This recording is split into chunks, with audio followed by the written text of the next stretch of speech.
Микрорайон с необычным для Сосногорска названием «Шанхай» относится к тем, которые принято называть район старой застройки. Одно- и двухэтажные дома, в основном в деревянном исполнении, построены здесь в большей части еще в середине прошлого века. Конечно, все эти дома включены в программу капремонта. Однако дождутся ли они своего часа с учетом нынешнего состояния – большой вопрос. К тому же за обслуживание таких домов не берется ни одна управляющая компания. Ведь ветхие здания – не самый лакомый для них кусок. В Сосногорске на сегодняшний день около сотни домов находятся без управления. Большинство из них – старые деревяшки. Что же делать в такой ситуации тем, кто проживает в таких домах? Как рассказали в управлении ЖКХ, муниципалитет регулярно проводит конкурс среди управляющих компаний. Однако каждый раз они признаются несостоявшимися. Но в любом случае, даже если такая компания найдется, то радости жильцам это может и не принести, так как стоимость обслуживания 1 квадратного метра может быть значительной. Однако выход из такой непростой ситуации все-таки есть, говорят специалисты. На недавней встрече с жителями Шанхая обсудили возможные варианты. Один из них – непосредственное управление домом. Положительные примеры этого вида управления в Сосногорске есть, и они работают. У нас есть молодежная 14, у нас рабочая 5А создала непосредственное управление, Октябрьская 21. То есть есть положительно то, у кого можно взять пример, и мы готовы вам в этом помочь. Собравшимся также подробно рассказали о том, чем отличается этот вид управления от, например, ТСЖ. Здесь вы выбираете тот вид услуг, который вам необходим. Если вам нужно нанять трактор, вы знаете, что это стоит 1500 там, час, да, машина час, вы нашли, там с кем-то договорились. Вы вот при непосредственном управлении вы платите только за прямые расходы, необходимые вашему дому. Как раз таки в этом и плюс этого управления. Далеко не все жильцы горят желанием определиться со способом управления домами. Это понятно, ведь сейчас они за обслуживание никому не платят. Однако это путь в никуда, говорят специалисты. Мы обслуживаем аварийное обслуживание, но есть же еще и кровли, есть дворовые территории, которые жители желают тоже обслуживать.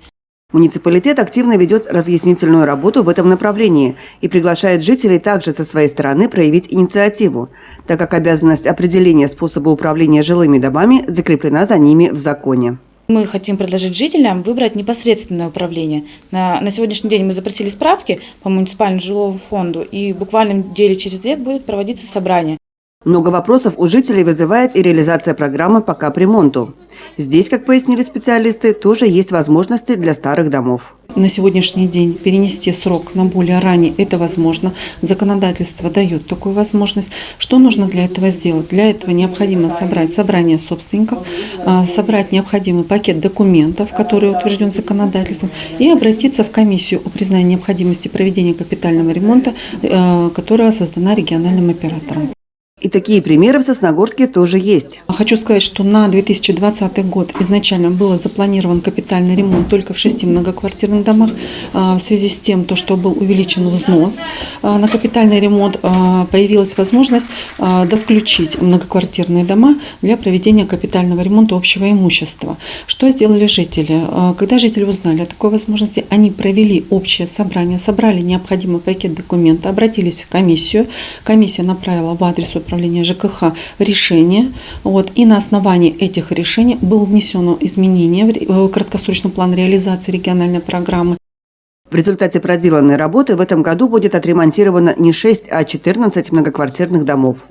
За любой консультацией по этому вопросу жители всегда могут обратиться в управление ЖКХ в кабинет номер 4. Как показывает практика, для улучшения качества жизни в домах старого жилого фонда необходимо обоюдное желание и со стороны муниципалитета, и со стороны жителей. А возможности для этого есть. Елена Двожик, Евгений Юрин, Вести Тимана, Сосногорск.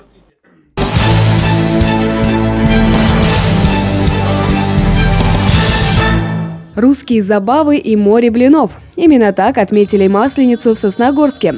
Праздничные гуляния развернулись под открытым небом на площади имени Гагарина. Бой подушками, перетягивание каната и многое другое. Сосногорцы с удовольствием принимали участие в народных играх и забавах. Помимо этого, зрители смогли насладиться театрализованным концертом с участием творческих коллективов города.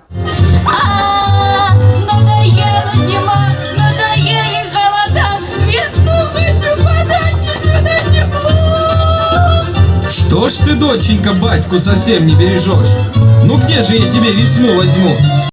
Гости праздника не только познакомились с обычаями проводов русской зимы, но и стали их непосредственными участниками.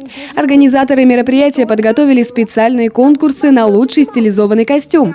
Так, например, Анна Торлопова подготовилась к мероприятию основательно. Отталкиваясь от коми-традиций, смастерила костюм масленицы и даже сочинила стихотворение на родном языке.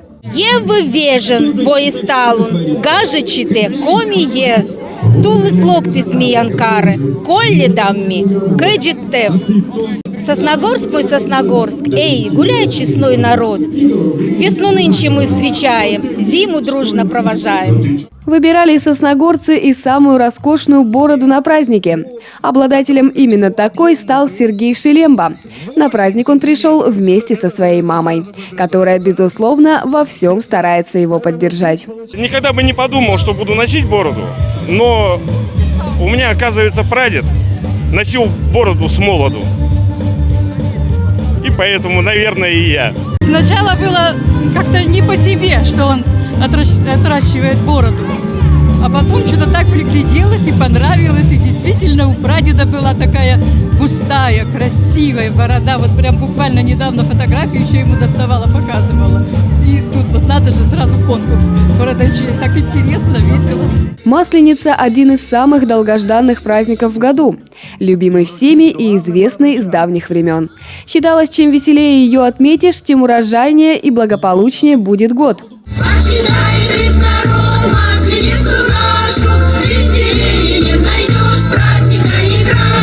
Не обошлось и без неизменного атрибута масленицы – горячих, круглых, румяных блинов. Кульминацией народного праздника стало сожжение чучела, символизирующего зиму. Влада Гришаева, Павел Дурников, Вести Тимана, Сосногорск.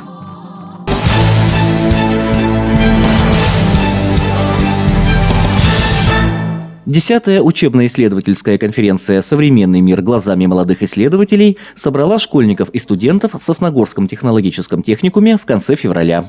Участников конференции по традиции приветствовала директор техникума Ирина Ушакова. Она подчеркнула, что особенно рада тому, что школьники, не боясь соревновательного духа, ежегодно участвуют в конференции. Это позволяет испытать чувство интеллектуальной радости, когда юными исследователями уже проделана большая работа по созданию и открытию новых тем и проектов. Я желаю, чтобы сегодня все, кто будет выступать, боролись только за призовые места. Я желаю очень хорошей, слаженной работы жюри, ну и, конечно же, всем в добрый путь. К пожеланиям присоединился и председатель Совета Сосногорского района Андрей Терентьев. В его послужном списке есть и работа педагогом, поэтому он не понаслышке знает, насколько важны такие мероприятия. Как отметил Андрей Терентьев, в свое время ему довелось побывать участником подобного форума, а позже и наставником. Всем известно, что большие победы всегда совершаются из маленьких шагов. И участие ребят в этой конференции будет этим как раз шагом, который станет основой, фундаментом их успеха в будущем. Выступления школьников и студентов жюри оценивало на 3 площадках. Максим Репин и Владимир Бардаков стали первыми выступающими на площадке социально-гуманитарной науки. Они представили доклад «Вклад ученых-физиков в победу в Великой Отечественной войне». Юбилейная конференция для первокурсников факультета автомехаников стала дебютом. К выбору темы студенты подошли серьезно. Актуальность, то есть победы, война, что разрабатывалось, какие изобретения были в годы Великой Отечественной войны. То есть, это же наши люди, воевали, то есть интересно, так и натолкнулись. В принципе, к 75-летию Великой Отечественной войны, к победе были интересны разработки, да и сама история войны интересная, что создавалось тогда, изобреталось, как использовалось и в каких целях. Свои работы на конференции представили более 20 школьников и студентов. Кроме гуманитарных наук были представлены еще 2 площадки – «Современный мир» и «Естественные науки».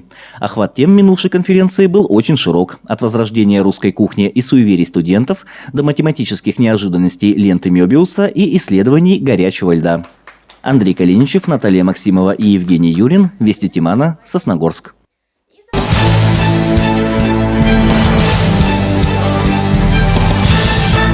На прошедших выходных в Сосногорске состоялись соревнования по фигурному катанию. На арене Ледового дворца «Звездный» в течение 2 дней проходило открытое первенство муниципального района «Сосногорский лед». Данное соревнование, конечно же, это контрольная точка для детей, посмотреть в середине сезона, чему они научились, подтвердить свои спортивные разряды, соответственно, показать свои навыки, которые они достигли за прошедший сезон, за предыдущие года тренировок. На сегодняшний день, конечно, в Сосногорске детки более юношеских разрядов, но ожидаем от них определенных результатов. В соревнованиях приняли участие более 170 спортсменов из Сосногорска, Ухты, Сыктывкара, Усинска, Инты, Лабытнанги и Салихарда. Фигуристы выступали в соответствии со своими спортивными разрядами. От новичков до кандидатов в мастера спорта. Все стремились показать себя на высшем уровне. Еженедельные усиленные тренировки, упорство, сила воли и характер приносят желаемые результаты. Кажется, они готовы удивлять нас своими невероятными талантами снова и снова.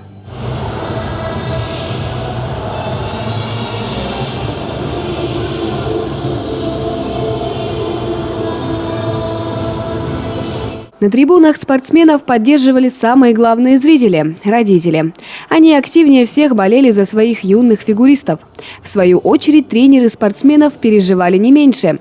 Ведь тренер не просто педагог и мотиватор, а член спортивной семьи, который иногда заменяет фигуристу самых близких. На первенство города Сосногорска мы приехали впервые, хотя опыт выступления в Республике Коми у нас есть, наши дети принимают участие. Также к нам фигуристы из Коми приезжают на первенство округа, поэтому мы знакомы и с тренерами, и с детьми. Впечатления очень замечательные, очень хорошая организация, прием, условия, лед очень хороший. Впервые в нашем городе и фигуристы из города Лабытнанги. В составе 3 спортсменов в разряде юных фигуристов они участвовали в соревнованиях, защищая честь своего города. Это наш первый, второй выездной старт. Больше я, конечно, им показываю, как проходят большие соревнования, не только дома. И чтобы мы сами себя показали, что в Лабытнангах тоже есть фигурное катание. В завершении первенства состоялось торжественное награждение победителей и участников соревнований. В своих возрастных категориях юных фигуристов удостоили кубками, медалями и благодарственными письмами. Также каждый из спортсменов получил памятные подарки и сувениры. Влада Гришаева, Павел Дурников, Вести Тимана, Сосногорск.